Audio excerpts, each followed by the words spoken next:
വിളിച്ചതാ. അവന്റെ കൂട്ടുകാരെല്ലാം കൂടെ ചെലവിന് ടൂർ കൊടുക്കണമെന്ന്. എന്തോ കോക്കമ്പിച്ചടി പറയും.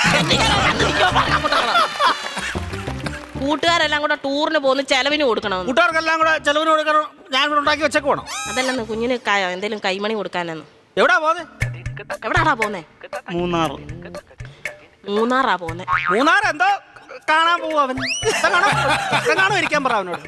മൂന്നാർ എന്തോ കാണാൻ പോവാടാ നീ. എന്നും ഞാൻ ഈ വീട്ടിൽ നിന്ന് 2 മരമോത്ത കാണുമല്ലോ. നാട്ടിൽ പോയി അവിടെ പോയി എല്ലാ ആൾക്കാരെയൊക്കെ കാണട്ടെ. എന്നും ഇവൻ ഈ വീട്ടിൽ നിന്ന് ഈ തിരുമോന്ത കാണുന്നില്ലയോ? നാട്ടിലെങ്ങനെ പോയി നല്ലൊരു മോന്ത കാണും. അവൻ 2 മോന്തയുടെ കാര്യമാണല്ലോ പറഞ്ഞു. ഒരെണ്ണം ഞാൻ ഇപ്പൊ കട്ട് ചെയ്തു. നീ മിടിക്കുക. ഇടയ്ക്ക് എന്നിട്ടേ അവൻ പറയുന്ന എന്നോടും ഞാൻ പറയുന്ന അവനോടും പറഞ്ഞാൽ മതിയല്ലോ. തീർന്നല്ലോ, പഠിക്കണ്ടല്ലോ, മിടിക്കുക. പൈസ വല്ലതും കൊടുക്കുന്നത് എത്ര രൂപ വേണം ചൈന്? 2500 രൂപ. 2500 എന്തിനാണ് നിനക്ക് നിറങ്ങാൻ പോകുന്നതിന്? 5000 രൂപ.